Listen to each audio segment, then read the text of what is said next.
Justice, Rajasthan, Dr. Anurati, Kaviraj-ji, Meenakshi-ji, and all respected dignitaries present here. I would like to begin to thank INBA for such a phenomenal moment and event. About me a little bit, I'm a medical doctor to begin with 25 years of experience in clinical practice. I was in a respectable government job, CGHS, Central Government Health Services, and I took a voluntary retirement way before my actual time of retirement to get into the field of diversity, equity, and inclusion.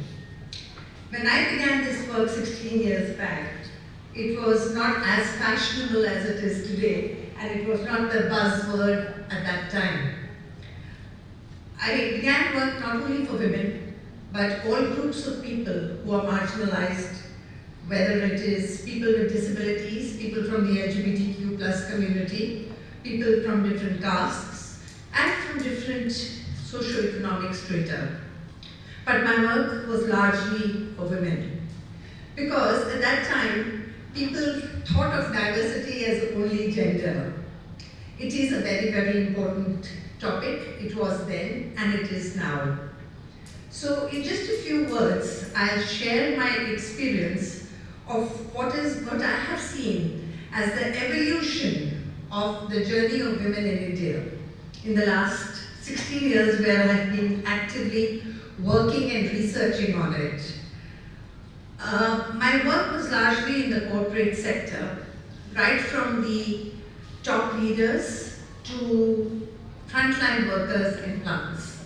I was talking not only to women, but to both men and women, to global leaders who were the decision makers about what is the position of women going to be, what is the future of women going to be, what are some of the policies that need to be enabled for women to find and own their space.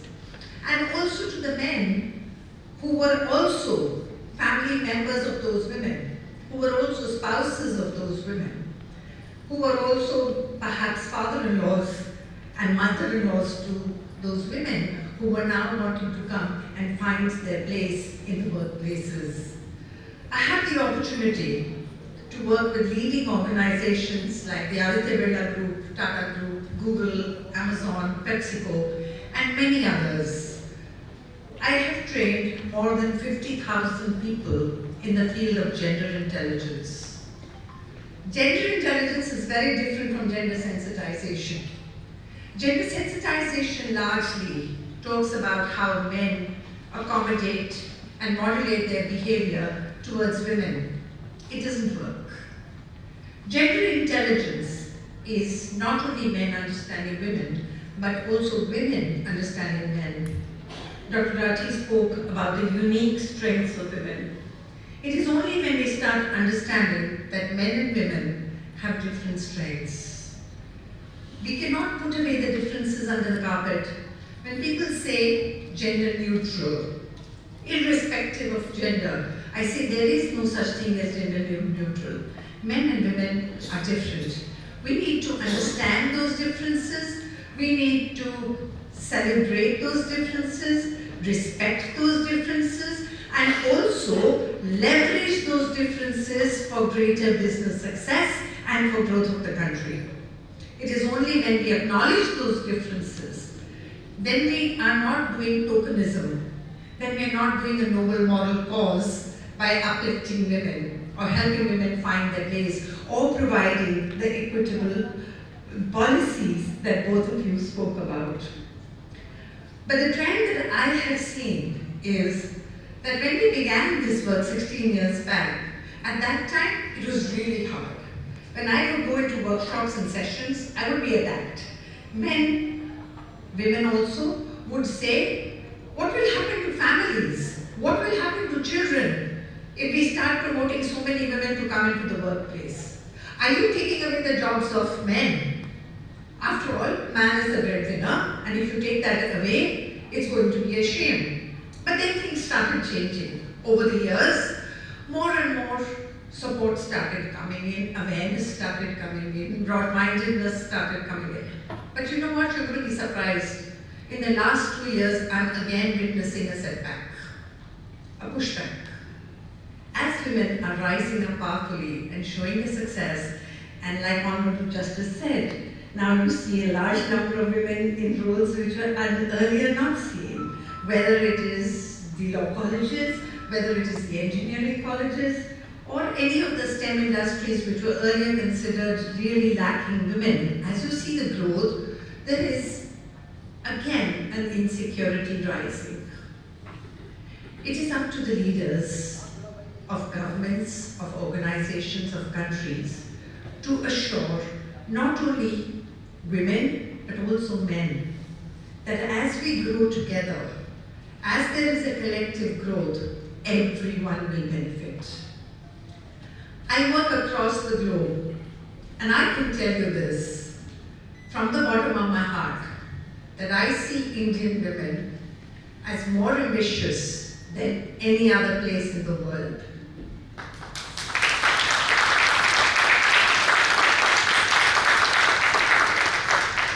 I see Indian women as more passionate than anywhere else in the world.